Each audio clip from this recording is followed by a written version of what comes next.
I think there is a general sense of disappointment that Elon Musk talked such a game. He got the chainsaw out on stage, and yet for many, he were really behind the agenda. So, Katie, look, I mean, there's been some last minute changes over the steel tariffs. We've come to expect this from the American administration. What exactly does it mean for the UK? So I think there is some good news here. Effectively, we need more steel tariffs are being announced. And there was a question, which is if we just looked a few weeks ago, there was lots of hope because we had that grand press conference between Donald Trump, Keir Starmer on speakerphone about this UK-US trade deal. And at the time, you had Peter Mandelson, the British ambassador, saying, this is just the beginning. There's more to agree. And those comments really do ring true because the problem is the deal has not been signed or brought into effect yet or signed in a meaningful way. And therefore, you have a situation where Donald Trump can announce more tariffs and the UK could be susceptible to them. The good news for Keir Starmer is they've managed to agree a 5-week delay when it comes to bringing in the extra level of tariffs. So other countries will have them, the UK will not. And those 5 weeks or so, the UK and the US can finalise the details of that trade deal. So if that all goes to plan, the UK will be shielded from this. Of course, you still have a few unknowns about whether they will be able to get this over the line. It's not a deal just yet. But compared to other countries, the UK is still in a fairly better position. And you mentioned that deal. I mean, it was lauded at the time as a significant moment for the UK striking a big agreement with America. We don't still really know exactly what it is. When are we likely to get more detail about it? I mean, it's a great question. I think the interesting thing is on the UK side are also asking themselves this question. And when we went to that press conference, it was Donald Trump who's really keen to pitch this as a deal effectively being done. I think that at the time, both Keir Starmer and Donald Trump had a incentive to suggest things were more over the line than they were. Keir Starmer, of course, dealing with difficult local election results, and Donald Trump ultimately feeling quite a lot of heat over the tariff policy, the market response, and therefore wanting to suggest that all these deals were coming. Now, at the time, it was pointed out that nothing had been agreed, but I think as the weeks have gone on, it's really exacerbated that point. And there is a frustration on the UK side. I think that you speak to the UK side, but also just different figures in Washington, DC, working for the embassies, they find it very hard to pin down this administration on exactly what they're doing. It doesn't. They will say, "Oh, it doesn't necessarily mean it's dysfunctional, but we just might not know who to speak to." But it means there can be a bit of a fog screen when it comes to working out when these things will get over the line. And the longer this goes on, I think the more nervous ministers get. Do you think Trump and his team know what they want the deal to look like, or is that part of the problem? I mean, I think in some ways they do. And we know the broad brush parts of the deal. We know that the UK was pushing because there was a real incentive to worry less about some of the things they might want because they wanted to look after manufacturing car companies, Jaguar, and so forth. On the US side, many on the US are saying this is a deal where they're getting a lot of what they want, but there are lingering questions when it comes to, for example, how you go further and what that means for the Online Safety Act. There was also talk about online taxes on internet giants. There is a sense that the US might want to push for a few more things if it thinks it is in a place to do that. But certainly, I think that those on the UK side had hoped it would be over the line by now. It can also be the case that the US has a lot of different negotiations going on, also a lot going on with the Yeah. tariffs. If you think to last week, that court ruling, which meant that the tariff policy has effectively, been questioned as to whether Donald Trump can even bring in some of these tariffs. And it goes down a bit into the detail of which tariffs under which act.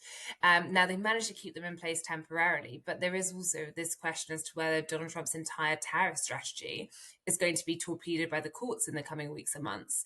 And that does mean the UK may not be top of the priority list when it comes to what the White House is thinking about right now on tariffs. And it's not the only pressure Donald Trump is under, is it? Because Rand Paul and Elon Musk have taken aim at his big, beautiful bill. They are deeply concerned about the amount of debt it will add to, to all Americans, I suppose. I mean, what does it mean for Donald Trump? Is he likely to? Well, he's not going to U-turn, is it? Because it's been passed.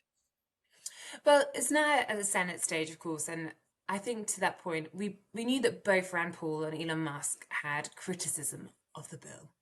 I think the development in the past 24 hours is that Elon Musk has gone even further in criticizing the bill. And you saw just last Friday this big attempt by the White House to try and make Elon Musk's exit as friendly as possible. We had a very special press conference in the Oval Office. They happen quite a lot these days, to be fair.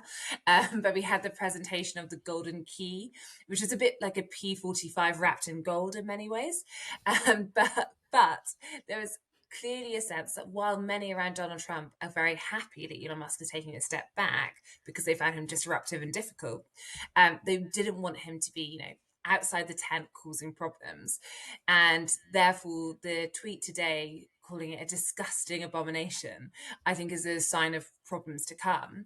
When it comes to the bill itself, I think there is a blame game going on in Washington, DC, about spending, about whether the government and the US is pushing it too far as a whole.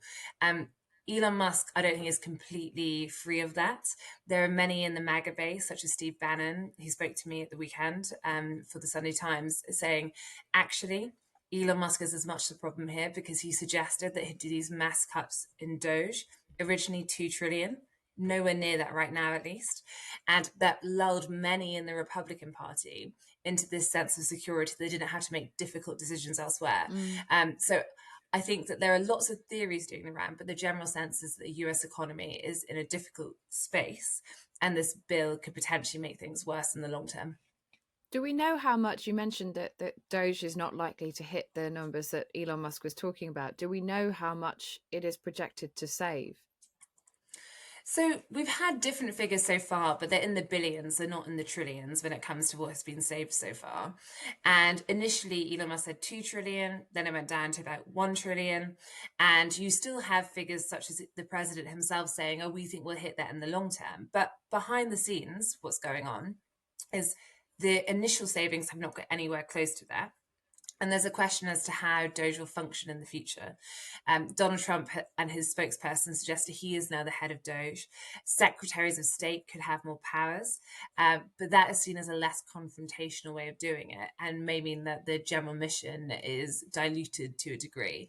But even saying that, I think there is a general sense of disappointment that Elon Musk took such a game. He got the chainsaw out on stage. And yet, for many who were really behind the agenda, there are not the figures to match in the time, despite all those stunts, knocking on doors, really playing to the cameras in terms of sacking people and clearing the waste. It doesn't feel as though the results yet match the rhetoric. And finally, Katie, Donald Trump has taken aim at the BBC over its coverage of Gaza. What is this about? How cross is he? So this comes down to a White House press briefing with Caroline Leavitt, where the White House press secretary said the corporation had to correct and take down a story, ultimately on Gaza, reporting an apparent incident in the territory.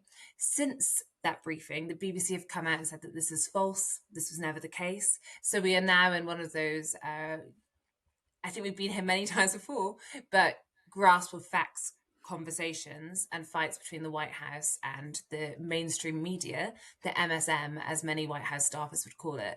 But quite clearly, the BBC felt as though they needed to correct the record. Katie, thank you very much.